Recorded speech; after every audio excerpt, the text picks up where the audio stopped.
Welcome to the third video in Chapter 12 for Intermediate Accounting. So we're going to start off with talking about how things sometimes change with our financial statements. It could be change in estimates, it could be error corrections, impairment of value, or change in circumstances. So we're going to cover all of that in this video. If you haven't watched the first two videos for Chapter 11, make sure that you check those out as well.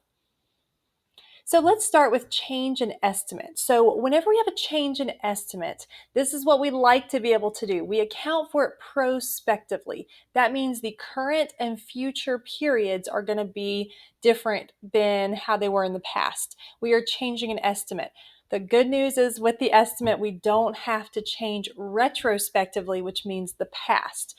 It was an estimate, everyone knew that we might have to change something, and we have decided to do that going forward. So this is typically going to be a change in accounting principle, and it's treated that same way when it comes to an estimate. Disclosure notes are required in this case. We just want to say what are the effects of the change, why did we choose to change it, so we want to make sure that we make that very clear to the reader of the financial statements. So let's look at Dirt Rich Industries. So they purchased mining equipment on January 1st, 2023 for $500,000. Original estimates, it was going to last for 10 years. Residual value, so the value at the end would be $50,000, and they're using the straight line method. Yes. After 2 full years of use, on January 1st, 2025, the company revises its estimates, which is not unusual. A lot of times we say, oh yeah, looks like it's wearing out faster than we thought, or it looks like it's going to last longer, or it'll be worth more, or something along those lines. So now they've determined 2 years in that the remaining service life is only 5 more years, not the original 10 that they had with 8 years remaining, but just 5 more, so a total of 7 years. Their new estimated residual value went down as well to $30,000. Maybe they bought an off-brand piece of equipment and it's not holding up as well as they were hoping. So what we're going to do for this change in estimate is we're going to have to take into consideration how much depreciation was already calculated to date. So we have the original cost of the asset minus depreciation to date. We had $500,000 minus the $50,000 residual value, so $450,000 was our depreciable base. We divided it by the 10 years, and that gave us $45,000. Then we depreciated it 2 years in a row. So far, as of January 1st, 2025, there has been $90,000 of depreciation expense for this mining equipment. So the book value as of 2025 is $410,000. We've got the cost minus the depreciation to date, the accumulated depreciation, and that gives us a book value of $410,000. Then we subtract out what the current residual value is expected to be, which is now $30,000. So that gives us how much we need to depreciate over the remaining 5 years of $380,000. So we divide that by the remaining 5 years, and our annual depreciation jumped up from just $45,000 to $76,000 because the residual value is less and the life is shorter.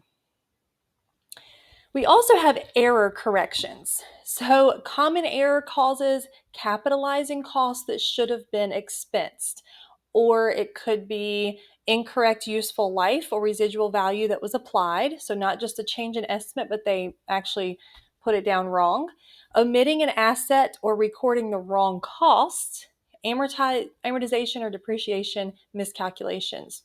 So in order to correct these, we want to treat it as a prior period adjustment, which means we have to retrospectively state the financial statements, assuming this happened in a prior accounting period. We have to adjust opening balances for retained earnings. So if this affected our income statement whatsoever, then it ultimately affected retained earnings in a prior period, and we have to correct that and restate any comparative financial statements.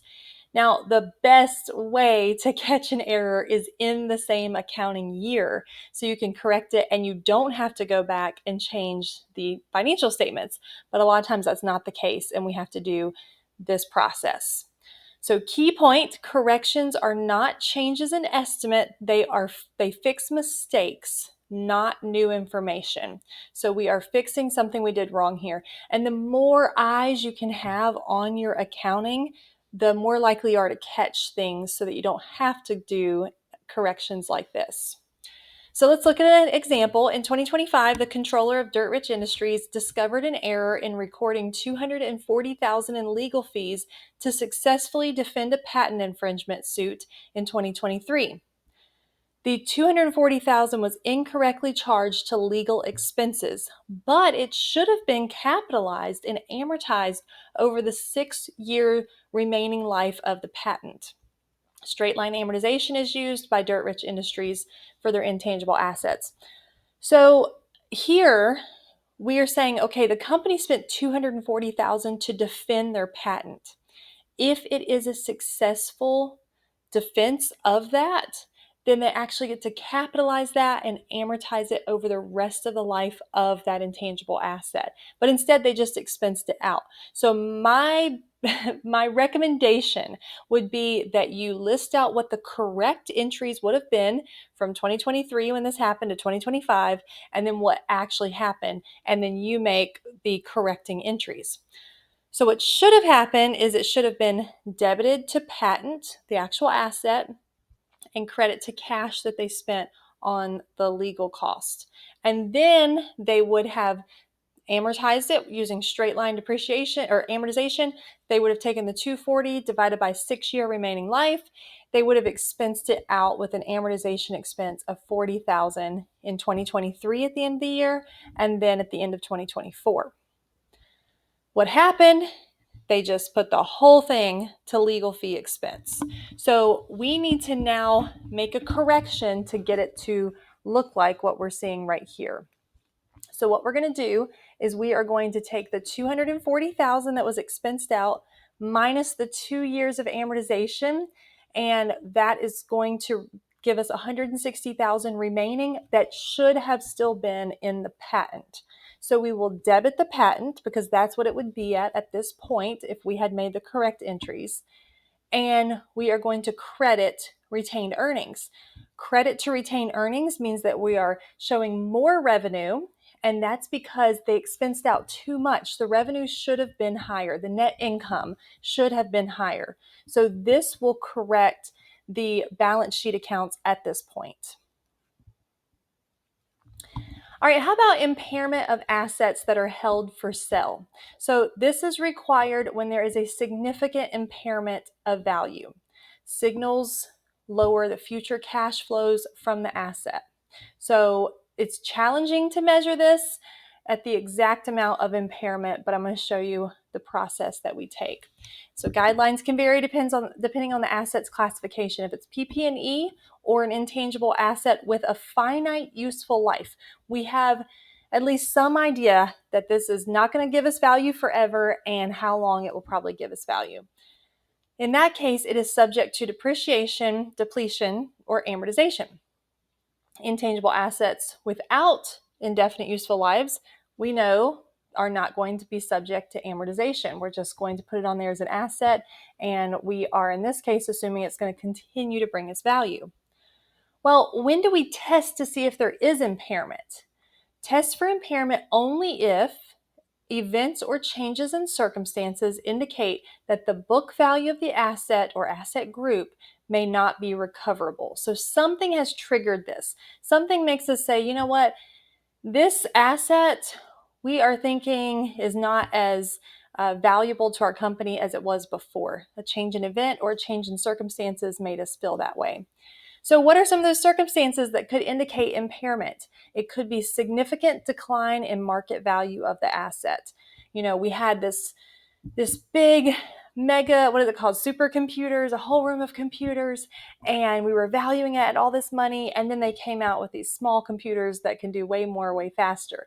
Well, now we realize the market value for this asset is way lower, and it's, you know, going to be tested for that impairment.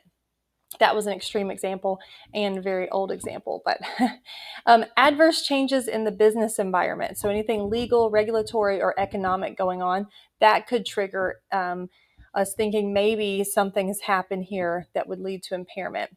Technological obsolescence or physical damage could also do that. So this is not going to be as valuable because technology changes, or so a leaky roof or something caused this asset to not be worth as much. Worse than expected performance of the assets. That could be the cash flow or the profits from that asset. Plans to dispose of or restructure the asset earlier than we had expected. So we're seeing that this is not lasting as long as we thought, and we are, going to have to get rid of it much sooner.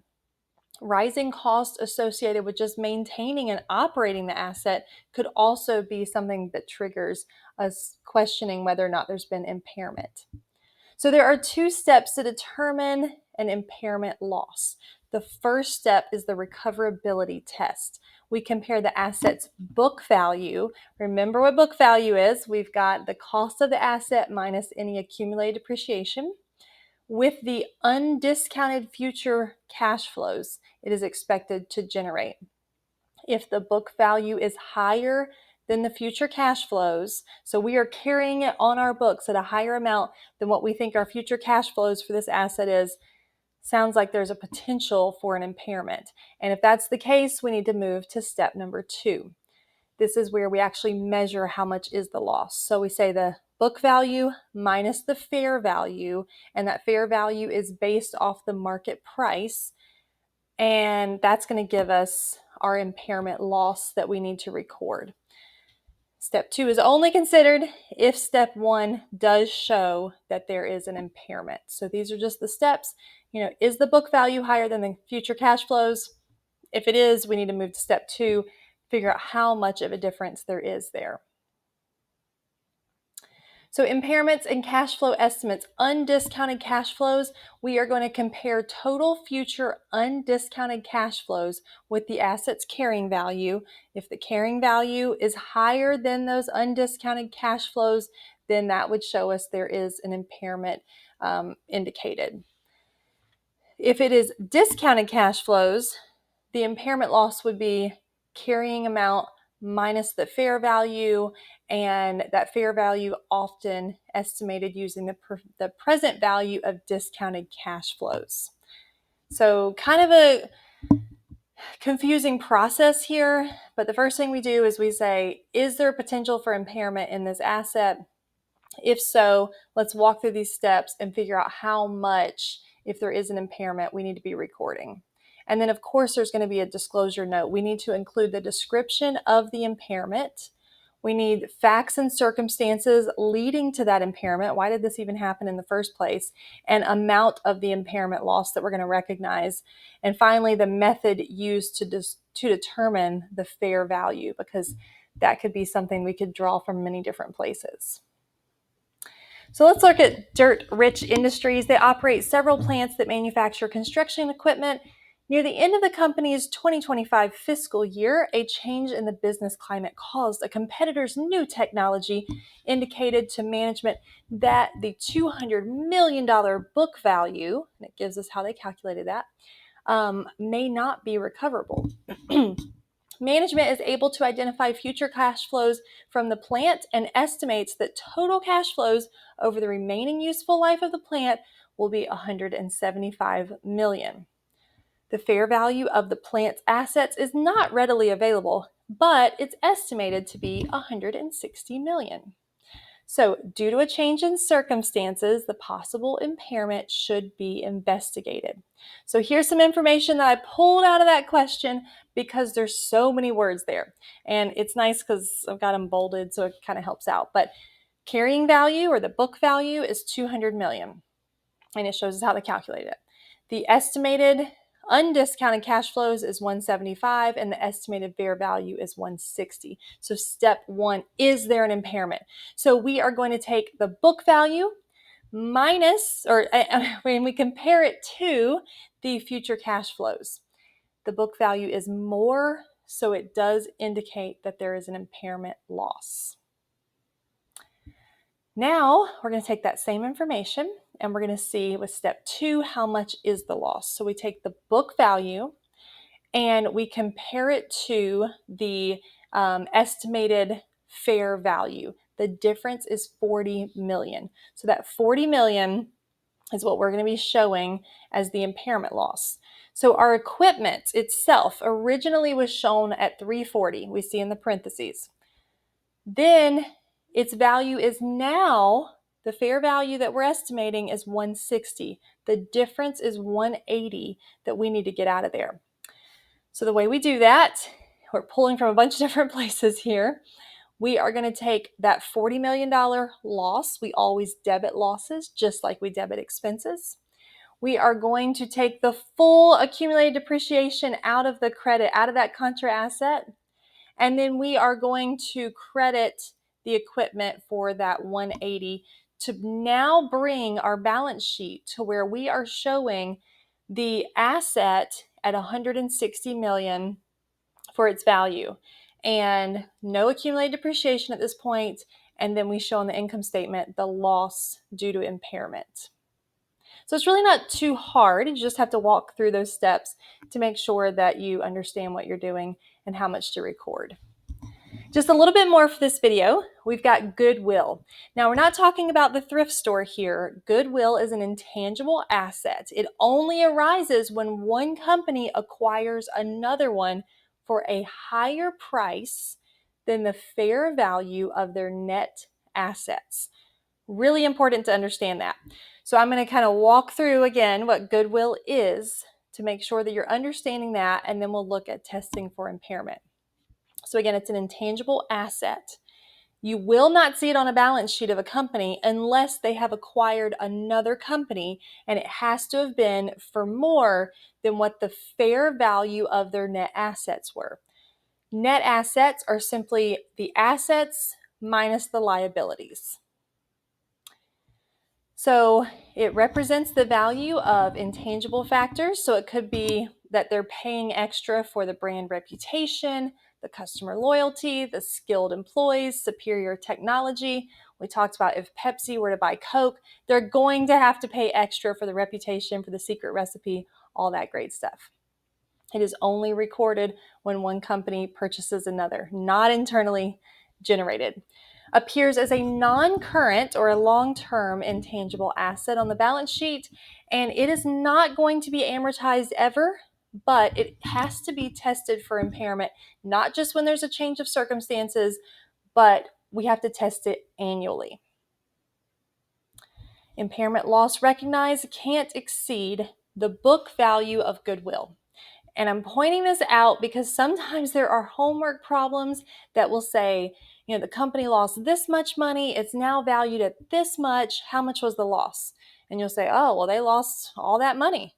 Well, but they can't lose more than what the Goodwill was in the first place. So let's make sure we remember that. All right, so let's jump into Dirt Rich Industries. They acquired Rock Solid Equipment Company for $12 million. But were their net assets worth $12 million? So at the time of acquisition, the fair value of their assets and liabilities are as follows. The assets were $10 million, liabilities were $3 million. So net assets would be 10 minus 3, so net assets would be $7 million.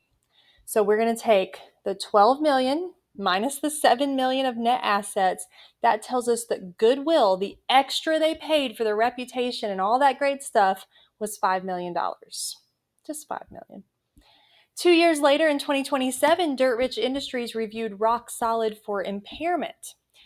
The carrying value of their assets was $11,500,000, but the fair value of the entire reporting period was estimated at only $10,800,000. So that tells us there could definitely be an impairment. The difference between what we're showing as the carrying value, the book value, minus what it is actually worth is $700,000, and that's going to show up as an impairment loss on Goodwill. So we debit loss for $700,000 and we credit Goodwill, the intangible asset itself.